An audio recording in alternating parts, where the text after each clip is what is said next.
Rece, what is the mood here as you guys arrive for yet another game day stop? You've been to a lot of big venues already. How does this venue strike you? Well, I mean, I think when you've won as much as Georgia has and they're on the roll and establishing maybe an unprecedented dynasty in the modern era of college football, no one, I mean, I know we go back to Minnesota having won 3 in a row, but the last year that Minnesota won the championship was the first year of the AP poll. So basically, this is unprecedented what Georgia's trying to do. So I think that, every game's huge. Oddly, because of the way the season's shaking out at this point, they've got zero margin for error. I mean, they might still make it with a loss, but they put themselves in harm's way right now. So even with all they've accomplished and all the equity they've built, there's still the feeling that they have, they kind of have to win out. So it's great. We always have, this is a great scene here on Myers Quad. The fans and the students are always great, so we're excited to be here. Brock Bowers is a different kind of star. We haven't seen a tight end with this profile before, and there's some thought that he might actually play with this tightrope surgery being a quick healing process. Your thoughts on what Brock has meant to college football and what his presence would mean Saturday night? He's an amazing athlete. He's so versatile. He can line up as a wide receiver. He can line up as a running back. He's got great hands. He's a clutch player. Other than that, I don't really like him much. But he is one of the best players in recent years. And I think what separates Brock from some of the other great tight ends that we've seen, in the last 25, 30 years, as I start to show how old I am, is I don't remember any other tight end that they just handed the ball to, as often as they do Brock. And, you've seen tight ends who can line up and flex out in a slot, who almost function as wide receivers, seen guys with size and hands, but he's kind of almost like a hybrid tight end, wide receiver, slot back, running back. I don't know if he can throw, but I'll bet he can because he can pretty much do everything. So he's really a different kind of player, and if he can go, then that certainly gives them another weapon and gives Ole Miss another giant headache to worry about. For Ole Miss, would you say that this game has kind of you got a nothing to lose kind of feeling? I think so. I mean, they've won enough to have stakes. They've got skin in the game. It's going to hurt if they lose, but if they win, they really enhance their playoff case. Still probably a long shot because their best path is to have Alabama lose a couple of games and win the SEC. But if they're sitting there, on that selection day with one loss, a win at Georgia, the only loss being in September on the road at Alabama, they've got a case. Because I was looking back and our research department came up with this. Since the playoffs started, no one-loss team with a road victory, I think, against a top 3 team, which, maybe you'd argue maybe Georgia won't be that, if Ole Miss were to win the game. But no one has a one-loss resume and a victory like that and has been left out. So they put themselves in pretty good shape to at least get in the mix on selection day, barring some type of upset after this, if they can win this game, regardless of whether they get to Atlanta. You look at Georgia's defense without Jamon Dumas-Johnson. Just what do you see as the key for that unit going up against a explosive Ole Miss offense? See if they can. They haven't gotten pressure the way they have in the past, but they have still been able to dial it up when they need it, which sort of shows what kind of dudes they have, right? So I think if they can, keep Quinshon Judkins from kind of controlling the game, and then maybe force Dart into having to make some shot plays. That's how they'll do it. But the thing is, Kiffin and Weiss are going to have a trunk full of funk coming in, and they'll try to mess with their keys. And I think seeing if Ole Miss can get off to a fast start, and if Georgia can eliminate the fast start from Ole Miss's offense, and I think they'll be in good shape on Saturday night. You talked about the kind of unprecedented run Georgia's on right now, and for years it felt like as y'all went around the country, it's we want Bama. Are you starting to sense a little bit of a change there? We want Georgia? I don't think there's any question that sentiment has changed in terms of who the top dog, no pun intended, is. But I mean, you're talking like a decade and a half of people getting used to making those signs. So it's almost like they write the "We Want Bama" sign and they go, "Oh yeah, no," and they put the X through it. And it was funny, but it's almost like that's. I mean, it's meant as a joke, crossing out Bama and putting "We Want Georgia," but it's almost like that the decade and a half stream of consciousness takes over. But I don't think there's any question right now that Georgia's in position where they're going to get everyone's best shot because. Look, Ole Miss is good, and since Lane has been there, and even with Freeze a few years before, they've had a good program. They've won some games. They haven't won a game like this. They've never beaten an AP number one team. I think when they beat Alabama a few years ago, they were number one in the coaches poll, but not in the AP. So they've never won a game like this, and it's an opportunity for them to really elevate the program.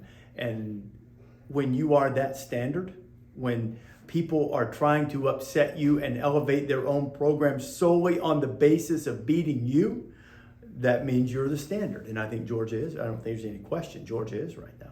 I want to go back to the environment. You're talking about the atmosphere with game day here and campus and everything, but the actual game environment. Mm-hmm. Where's Georgia starting to stack up as far as the harshest places to play? I think we're all expecting tomorrow night to be really loud, maybe a little bit like last year against Tennessee. Mm-hmm. Decibel level light show was a little different when we were here for Tennessee last year because it rained, but it was still intense. You could almost feel the intensity coming from the stands, and I think the team feeds off that. But that's sort of a two-way street. I think sometimes we get the perception that it's always directed from the crowd to the players, and they certainly do draw energy from it.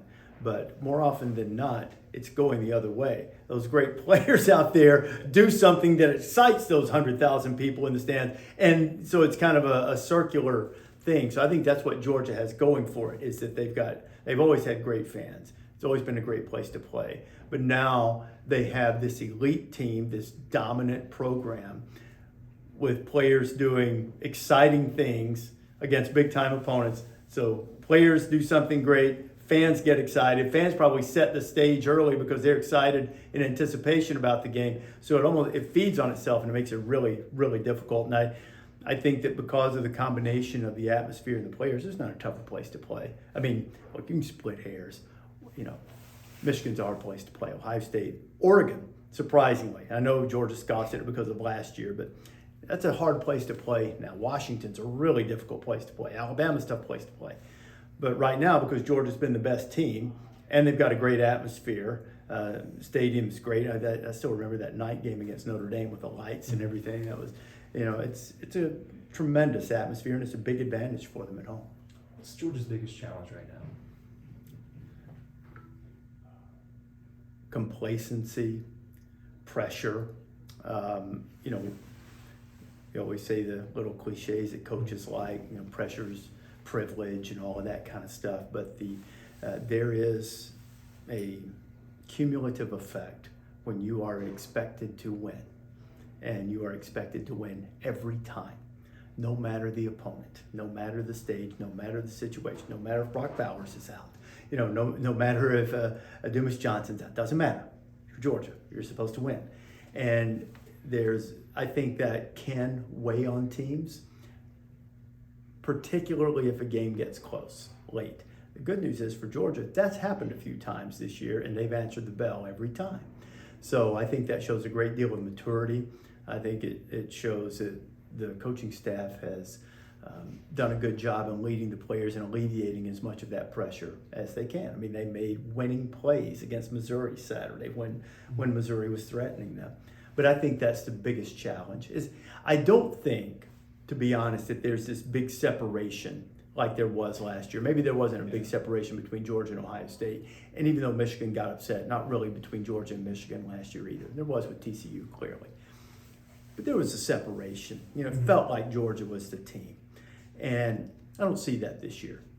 They are certainly capable of winning it again. They may be the best team, but it's by this instead of this. And I think because of that, in the perception of the players sometimes and the fans, because you won 26 in a row, it's like, well, they'll never lose. And sometimes that can weigh on a team. And What makes you say it might be the best team if the margin is so slim this year? well, I mean, they've got more good players. You know, their roster is probably better than anyone else's, at least, you know, all the way through guys that they can plug into play when they have, you know, when they have injuries and so forth. But I don't think, for instance, I'm not trying to talk any junk. Georgia's not going to play its B- game, B or B- game, and beat those other elite teams. They're not going to beat Florida State with their B game. Not going to beat Oregon or Washington with it. You know, they're not. Or Ohio State. Well, maybe Ohio State. I mean, because Ohio State is great on defense this year, and offense is not what it was. But they'd be in danger with their B game against Ohio State. They're not beating Michigan with it. So, you know, I think that's the difference, maybe, is the difference in the margin, is Georgia could kind of get away with maybe not its very best game, and they're still likely to win. There are more teams this year that can clip them if they don't play their A game. But if they play their A game, they're probably going to win. Is it fair to say that Carson Beck has a smaller margin for error than Stetson did with the defense maybe not being as down as it's been the last 2 years? I mean, that's a fair assessment. But I think one thing that people overlook is look at Georgia's stats on offense. I mean, good night. I mean, they're really good, you know. So the margin for everything is not like they're, you know, plodding along and trying to scratch out 23 points. You know, I mean, they're putting points on the board. So, you know, if you're saying, are there as many dynamic game wreckers, there may be, but proven dynamic game wreckers on the defensive side of the ball that can save you? Maybe it's not proven yet, but, you know, I think their offense is pretty stout right now, and their offense is capable of giving their defense a little margin for error if they need it to. As you look at Carson, you know, what stands out to you about him in his first year as a starter, and, you know, where do you stack him up against the other elite quarterbacks in the country? Well, all you guys got mad at me, all you Georgia people, because I ranked Michigan #1 in the preseason, and all I said was I think they have the best roster. I just want to see the quarterback play. I just want to see the quarterback play. And you know, he's shown me a lot. He's got great arm talent. He's got great moxie. I think he's proven to be a patient guy. He doesn't force a lot. You know, he's got a little junk in his neck, as evidenced by the tackle against Vanderbilt after the interception. You know, so he's got a little something to him. Being a proud Ponte Vedra Beach resident, Greater Duval area, that's how we roll down there. So you know, Carson Beck's got a little something to him. So I think he's a very talented guy. Really nice arm, great size, can move enough, and is, you know, I think he's proven to be one of the better quarterbacks in the country. Do I think he's Drake May or Caleb Williams? I do not. You know, maybe in another year, maybe he's on the level of a J.J. McCarthy, who I'm very high on. I think he's really good. You know, Michael Penix, who I think is a leading contender for the Heisman Trophy right now. You know, all those guys are really good. Carson doesn't take a back seat to many. I would not put him in that caliber yet, but it's his first year. He's got some more time. Those guys improve too over the course of time. So he's got all the goods to be one of, if not the best quarterback in the country eventually. On the other side of that, what is Jackson Dart? This is gonna be the last question. Okay. How does Jackson Dart have to play tomorrow to go into Athens and come out with a win? But by the way, I like Jackson Dart too. I love Jackson Dart at USC when he was a freshman. I was like, you know, I saw him for the first time. I think it was Washington State. I think that he came in and I was watching the game and I can't remember who got hurt. Probably Slovis, but that doesn't matter. I'm rambling now. And I was like, that dude, he's got some skills and he's really thrived. He's taken care of the ball much better than he has. He can really run. He's got plenty of arm. He's in a great system for him. So I think he's got to make some shot plays, and I think he's got to run the ball. You know, if he can move the chains, like when Georgia gets them into third down and they've got the perfect coverage called, and he gets out the gate and gets 9 when he needed 7, and they get going and the tempo goes. That's what he needs to do. He needs to keep the sticks moving, take care of the ball, and when the shot play opportunity's there, you got to be accurate. Can't miss it. You know, he can't have Harris or whoever running with a step on the guy. He can't miss it. Got to hit it in this game like that. If he does that, they'll have a chance to pull the upset.